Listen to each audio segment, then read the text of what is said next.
नमस्कार, जोहार। स्वागत है आपका झारखंड समाचार में। झारखंड में भाजपा के निशिकांत और सीता सोरेन, झामुमो के नलिन सोरेन और विजय हांसदा सहित दिग्गजों ने भरे पर्चे। तो वहीं खूंटी में अमित शाह बोले, कांग्रेस सांसद के घर से बरामद 350 करोड़ कैश आदिवासी भाइयों का, जिसे राहुल बाबा की पार्टी लूट ले गई। और बसंत सोरेन का दावा, परिवार में वापस लौटेंगी सीता सोरेन, मोदी परिवार से हो चुका मोह भंग। सीता सोरेन ने दुमका सीट से भरा पर्चा। और 13 मई से केजी से 8वीं तक स्कूल खोलने का निर्देश, मौसम में बदलाव को देखते हुए लिया गया फैसला। वहीं सुप्रीम कोर्ट से खाली हाथ लौटे हेमंत सोरेन, अब 13 मई को होगी अंतरिम जमानत पर सुनवाई और उन्हें अपनी आदत बदलनी होगी। दिल्ली के सीएम को जमानत मिलने पर हेमंत सोरेन की पत्नी ने केंद्र सरकार पर साधा निशाना। और पलामू से तेजस्वी यादव का बड़ा ऐलान, कहा इंडिया गठबंधन की सरकार बनी तो 1 करोड़ नौजवानों को मिलेगा रोजगार। वहीं चतरा में पीएम मोदी की सभा, तैयारियां हो चुकी है पूरी। 4 लाख लोगों के सभा स्थल पहुंचने की उम्मीद, सुरक्षा के पुख्ता इंतजाम। तो अब तक की तमाम बड़ी खबरों पे बात करेंगे, पर उससे पहले आपसे छोटी सी अनुरोध है कि कृपया वीडियो को एक प्यारा सा लाइक अवश्य कर दीजिएगा, क्योंकि आपका एक लाइक करना ही हमारे मेहनत का फल होता है। तो शुरुआत करते हैं आज की पहली और बड़ी खबर से। इस वक्त की बड़ी खबर झारखंड से आ रही है, जहां झारखंड में भाजपा के निशिकांत और सीता सोरेन, तो वहीं झामुमो के नलिन सोरेन और विजय हांसदा सहित दिग्गजों ने भरे पर्चे। दरअसल झारखंड के दुमका, गोड्डा और राजमहल लोकसभा सीटों पर एनडीए और इंडी गठबंधन के दिग्गज प्रत्याशियों ने नामांकन के पर्चे दाखिल कर दिए। पर्चा भरने वालों में गोड्डा सीट पर भाजपा के निशिकांत दुबे, दुमका सीट पर भाजपा की सीता सोरेन और झामुमो के नलिन सोरेन, राजमहल में झामुमो के विजय हांसदा और भाजपा के ताला मरांडी शामिल है। इस दौरान प्रत्याशियों और पार्टियों ने जनसभाओं एवं रोड शो के जरिए अपनी ताकत दिखाई। तीनों सीटों पर सबसे आखिरी चरण यानी कि 1 जून को चुनाव होना है। गोड्डा में मौजूदा सांसद और भाजपा के प्रत्याशी निशिकांत दुबे ने नामांकन के पूर्व देवघर स्थित ज्योतिर्लिंग बाबा वैद्यनाथ के मंदिर में पूजा अर्चना की। वह देवघर से लोकल ट्रेन से गोड्डा पहुंचे। उन्होंने कहा कि मैंने वर्ष 2019 के चुनाव में गोड्डा की जनता से वादा किया था कि वे 2024 में देवघर से ट्रेन पर चढ़कर नामांकन करने गोड्डा पहुंचेंगे। यह वादा पूरा हुआ है और यही मोदी की गारंटी है। नामांकन दाखिल करने के बाद गोड्डा में जनसभा भी हुई, जिसमें रक्षा मंत्री राजनाथ सिंह खास तौर पर शामिल रहे। इस सीट पर निशिकांत दुबे का मुकाबला कांग्रेस के प्रत्याशी प्रदीप यादव से होना है। वहीं दुमका में झामुमो प्रमुख शिबू सोरेन की बड़ी बहू जामा क्षेत्र की विधायक सीता सोरेन ने भाजपा प्रत्याशी के तौर पर पर्चा भरा है। इस मौके पर उनके साथ भाजपा के प्रदेश अध्यक्ष बाबूलाल मरांडी मौजूद रहे। बाद में दुमका के यज्ञ मैदान में एक बड़ी सभा भी हुई, जिसे मुख्य रूप से केंद्रीय मंत्री राजनाथ सिंह ने संबोधित किया। झारखंड से और एक बड़ी खबर सामने आ रही है कि बसंत सोरेन का दावा, परिवार में वापस लौटेंगी सीता सोरेन, मोदी परिवार से हो चुका मोह भंग। सीता सोरेन ने दुमका सीट से भरा पर्चा। दरअसल सीता सोरेन वापस सोरेन परिवार में लौटेंगी, इस चर्चा ने हवा दे दी है। हेमंत सोरेन के छोटे भाई बसंत सोरेन ने एक मुलाकात के बाद उन्होंने कहा कि सीता सोरेन का मोदी परिवार से मोह भंग हो गया है। बसंत सोरेन ने दावा किया कि मोदी परिवार से उनका भ्रम टूट गया है, वह वापस सोरेन परिवार में आना चाहती है। और आपको बता दें कि दोनों की मुलाकात हुई थी। उनके इस बयान के बाद अब चर्चा तेज है कि दुमका की राजनीति में बड़ा खेला हो सकता है। सीता सोरेन ने भी कहा है कि पार्टी और परिवार अलग अलग है, वह अपने परिवार को इतनी जल्दी नहीं छोड़ सकती। बता दें कि सीता सोरेन ने बीजेपी प्रत्याशी के तौर पर दुमका सीट से नामांकन किया है। उनके नामांकन में रक्षा मंत्री राजनाथ सिंह भी मौजूद रहे। दरअसल बसंत सोरेन और सीता सोरेन के बीच मुलाकात के बाद इसकी चर्चा तेज है। इस मुलाकात में क्या बात हुई, इसे लेकर अलग अलग तरह की चर्चा है। बसंत सोरेन ने दावा किया कि मोदी परिवार से उनका भ्रम टूट गया है, वह वापस सोरेन परिवार में आना चाहती है। जब पत्रकारों ने उनसे कहा कि सीता सोरेन ने दुमका से भाजपा प्रत्याशी के तौर पर नामांकन किया है, इस पर बसंत सोरेन ने कहा कि अभी 17 तारीख का समय बाकी है, अभी इंतजार कीजिए, जल्द ही खुलासा होगा। मैंने खुलकर अपनी बात रख दी है, अब आप समझिए। दूसरी तरफ सीता सोरेन ने बसंत सोरेन के दावों को भ्रम बताया है। सीता सोरेन ने कहा, मेरी उनसे मुलाकात हुई, पारिवारिक बातचीत हुई, वो मेरा घर रहा है, मैं इतनी जल्दी कैसे घर छोड़ पाऊंगी। पार्टी अलग है और परिवार अलग है। बसंत जी से पार्टी संबंधित कोई बात ही नहीं हुई है। मुझे पता नहीं उन्होंने ऐसा बयान क्यों दिया।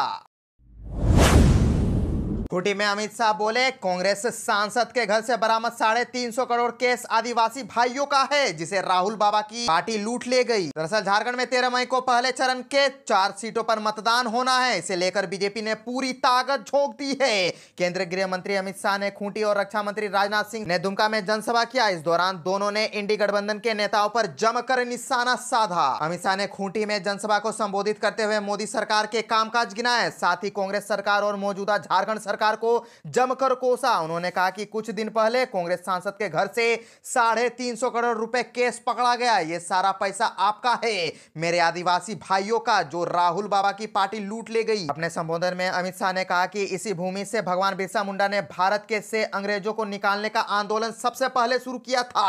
आंदोलन यहां से लेकर नागपुर तक और समग्र देश में क्रांति की ज्योति शुरू हुई थी। अमित शाह ने कहा कि मैं झारखंड मुक्ति मोर्चा से कहना चाहता हूं कि सत्ता प्राप्त करने के लिए आप जिस कांग्रेस के साथ बैठे हो, उस कांग्रेस ने वर्षों तक झारखंड की रचना को रोके रखा। जब अटल जी देश के प्रधानमंत्री बने तो उन्होंने झारखंड को बनाने और आगे बढ़ाने का काम किया। अटल जी ने झारखंड को बनाया और मोदी जी ने झारखंड को संवारने का काम कर रहे हैं। कांग्रेस के राज में देश के आदिवासियों का बिल्कुल भी ध्यान नहीं रखा गया। आदिवासी कल्याण मंत्रालय भी गृह विभाग के एक जॉइंट सेक्रेटरी के पास था। और आपको बताते चले कि अमित शाह ने आगे कहा कि मैं कांग्रेस और इंडिया अलायंस वालों को कहना चाहता हूं कि पीओके भारत का है, इसको कोई नहीं छीन सकता। पाकिस्तान से पीओके लाने की जगह कांग्रेस एटम बम की बात करके भारत की जनता को डरा रही है। पता नहीं कांग्रेस को क्या हो गया है।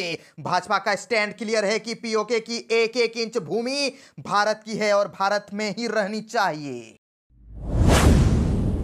और झारखंड के विद्यार्थियों के लिए एक बड़ी खबर सामने आई है कि 13 मई से केजी से 8वीं तक स्कूल खोलने का निर्देश दिया गया है। मौसम में बदलाव को देखते हुए लिया गया है फैसला। दरअसल स्कूली शिक्षा एवं साक्षरता विभाग ने गर्मी को देखते हुए 29 अप्रैल से सभी सरकारी गैर सरकारी सहायता प्राप्त अल्पसंख्यक एवं निजी स्कूलों में केजी से 8वीं तक की कक्षाएं स्थगित कर दी थी। अब मौसम में परिवर्तन को देखते हुए विभाग की ओर से 13 मई से इन कक्षाओं को पूर्व निर्धारित समय पर संचालित करने का निर्देश जारी किया गया है। विभाग ने अपने पत्र में जिक्र किया है कि सरकारी गैर सरकारी सहायता प्राप्त स्कूल, अल्पसंख्यक विद्यालय समेत सभी निजी विद्यालय में केजी से ऊपर की कक्षाएं 13 मई से अपने पूर्व निर्धारित समय पर संचालित किए जाएंगे। वहीं निजी विद्यालयों का संचालन संबंधित विद्यालय के दिशा निर्देश के अनुरूप आरटीई अधिनियम एवं प्रबंधन के प्राविधानों के तहत संचालित होगी। निजी स्कूलों में 15 मई के बाद गर्मी की छुट्टी भी शुरू हो जाएगी। सुप्रीम कोर्ट से खाली हाथ लौटे हेमंत सोरेन, अब 13 मई को होगी अंतरिम जमानत पर सुनवाई। झारखंड के पूर्व मुख्यमंत्री हेमंत सोरेन को सुप्रीम कोर्ट से राहत नहीं मिली है। सुप्रीम कोर्ट ने कहा कि गिरफ्तारी के खिलाफ अंतरिम राहत की मांग वाली याचिका पर अब निरर्थक हो गई है, इसीलिए इसका निपटारा किया जाता है। अदालत ने कहा कि हेमंत सोरेन की सभी दलील हाई कोर्ट द्वारा गिरफ्तारी को सही ठहराने वाले फैसले के खिलाफ दाखिल अपील पर बहस के दौरान सुना जाएगा। सुप्रीम कोर्ट में हेमंत सोरेन की याचिका पर 13 मई को सुनवाई होने की संभावना है। हेमंत सोरेन ने झारखंड हाई कोर्ट से उस आदेश को चुनौती दी है जिसमें उनकी गिरफ्तारी के सही बताते हुए हाई कोर्ट ने याचिका खारिज कर दी थी। हाई कोर्ट ने 3 मई को फैसला सुनाते हुए कहा था कि ईडी के पास पर्याप्त साक्ष्य है और हेमंत सोरेन की गिरफ्तारी को गलत नहीं ठहराया जा सकता। सुप्रीम कोर्ट में एसएलपी दाखिल कर हेमंत सोरेन ने इस आदेश को चुनौती दी है। हेमंत सोरेन की ओर से सुप्रीम कोर्ट में पक्ष रख रहे वरीय अधिवक्ता कपिल सिब्बल ने सुप्रीम कोर्ट के चीफ जस्टिस से 2 दिन पूर्व जल्द सुनवाई करने का आग्रह किया था, जिसके बाद सुप्रीम कोर्ट ने 13 मई को यह मामला सुनवाई के लिए सूचीबद्ध किया गया है। ईडी ने हेमंत सोरेन को 31 जनवरी को गिरफ्तार किया था।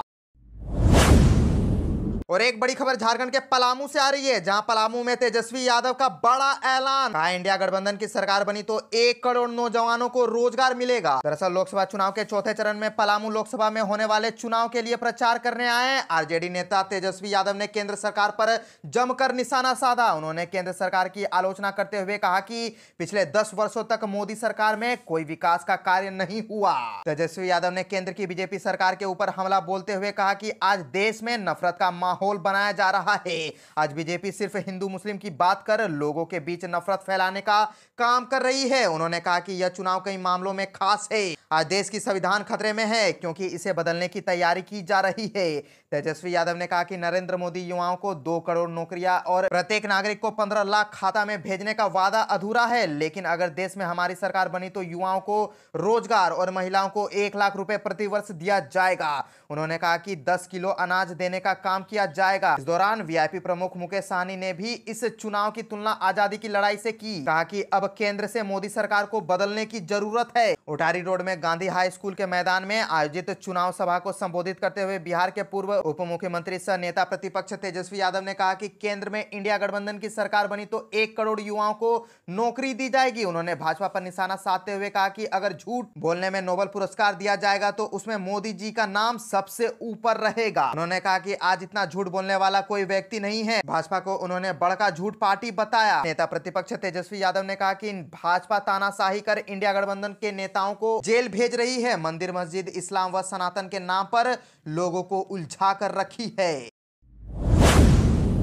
उन्हें अपनी आदत बदलनी होगी। दिल्ली के सीएम को जमानत मिलने पर हेमंत सोरेन की पत्नी ने केंद्र सरकार पर साधा निशाना। दरअसल सुप्रीम कोर्ट ने दिल्ली शराब घोटाला मामले में दिल्ली के मुख्यमंत्री को अंतरिम जमानत दे दी है। ईडी द्वारा की गई उनकी गिरफ्तारी को सीएम केजरीवाल ने सुप्रीम कोर्ट याचिका दायर करते हुए चुनौती दी थी और इसी याचिका पर अदालत ने सुनवाई करते हुए मुख्यमंत्री को अंतरिम जमानत दे दी है। सीएम केजरीवाल को जमानत मिलने पर झारखंड के पूर्व मुख्यमंत्री हेमंत सोरेन की पत्नी कल्पना मुर्मू सोरेन ने मुख्यमंत्री व उनके परिवार को बधाई दी। कल्पना ने हेमंत सोरेन के सोशल मीडिया प्लेटफॉर्म एक्स पर लिखा कि तानाशाही ताकतों को यह दिखाना है कि देश बाबा साहेब डॉक्टर भीमराव अंबेडकर जी के संविधान के अनुसार ही चलेगा। उन्होंने आगे लिखा कि आज अंतरिम बेल मिलने पर दिल्ली के माननीय मुख्यमंत्री श्री अरविंद केजरीवाल जी को हार्दिक बधाई और जोहार। मैंने पहले ही कहा था कि तानाशाही ताकतों का किला ध्वस्त होना शुरू हो गया है। कल्पना ने लिखा कि मैं यह भी कह देना चाहती हूं कि अगर किसी को आदिवासी पसंद नहीं है, किसी को अगर आंख से आंख मिलाकर अपना हक मांगने वाला आदिवासी दलित पिछड़ा अल्पसंख्यक अच्छा नहीं लग रहा है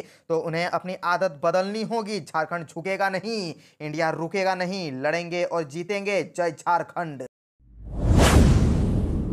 चतरा में पीएम मोदी की सभा, तैयारियां हुई पूरी। 4 लाख लोगों के सभा स्थल तक पहुंचने की उम्मीद, सुरक्षा के पुख्ता इंतजाम। प्रधानमंत्री नरेंद्र मोदी आज चतरा आ रहे हैं। पीएम के आगमन को लेकर तैयारियां जोर शोर से की जा रही है। एसपीजी के जवान क्षेत्र में सुरक्षा व्यवस्था का जायजा ले रहे हैं। प्रधानमंत्री नरेंद्र मोदी जिले के सिमरिया टणवा पथ स्थित मुरवे मैदान में जनसभा को संबोधित करेंगे। आगमन से पूर्व हेलीपैड का पूर्वाभ्यास किया गया। सभा स्थल को एसपीजी ने अपनी सुरक्षा में ले लिया है। जनसभा में लगभग 4 लाख लोगों के आने की संभावना है। इसे लेकर भव्य पंडाल का निर्माण भी किया गया। लोगों के बैठने के लिए कुर्सियां लगाई जा रही है। यहाँ चतरा और हजारीबाग लोकसभा क्षेत्र के काफी संख्या में भाजपा नेता, कार्यकर्ता व मतदाता पीएम को सुनने पहुंचेंगे। पीएम के कार्यक्रम को लेकर कार्यकर्ता तैयारियों को अंतिम रूप देने में जुटे हैं। 3 हेलीपैड का निर्माण किया गया है। कार्यक्रम की तैयारी को लेकर भाजपा जिलाध्यक्ष समेत कई नेता कार्यक्रम स्थल पर पहुंचकर लगातार जायजा ले रहे हैं। भाजपा के साहेबगंज प्रत्याशी मनीष जायसवाल और चतरा उम्मीदवार कालीचरण सिंह के पक्ष में चुनावी सभा आयोजित है। कार्यक्रम को सफल बनाने को लेकर भाजपा नेता व कार्यकर्ता लगे हुए हैं। क्षेत्र में प्रचार प्रसार कर लोगों से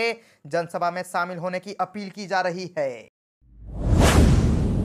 झारखंड केस कांड में मंत्री आलमगीर के पीएस संजीव कुमार लाल हुए सस्पेंड। कार्मिक विभाग ने निलंबन की अधिसूचना की जारी। झारखंड प्रशासनिक सेवा के अधिकारी और संसदीय कार्य ग्रामीण विकास विभाग के मंत्री आलमगीर आलम के निजी सचिव संजीव कुमार लाल को उस समय से निलंबित माने जा रहे हैं जब से झारखंड केस कांड में ईडी ने उनसे हिरासत में ले लिया था। लेकिन अब विभाग ने आधिकारिक तौर पर उनके निलंबन की अधिसूचना जारी कर दी है। इस मामले में कार्मिक प्रशासनिक सुधार तथा राजभाषा विभाग की अधिसूचना के अनुसार मनी लॉन्ड्रिंग में संलिप्तता के आधार पर के तहत ईडी ने उन्हें 7 मई की रात 12:40 को गिरफ्तार किया था। संजीव कुमार लाल गिरफ्तार की गई तारीख को ही सस्पेंड हो गए थे और गिरफ्तारी के बाद पीएमएलए कोर्ट ने संजीव को 8 मई के दिन ईडी को 6 दिन की रिमांड पर लेने का आदेश दिया था। संजीव कुमार लाल संसदीय कार्य ग्रामीण विकास विभाग मंत्री आलमगीर आलम के आप्त यानी निजी सचिव के पद पर कार्यरत थे। कार्मिक ने जो अधिसूचना जारी की है और उसके मुताबिक संजीव कुमार लाल कारावास से मुक्त होने के बाद कार्मिक प्रशासनिक सुधार तथा राजभाषा विभाग में योगदान देंगे।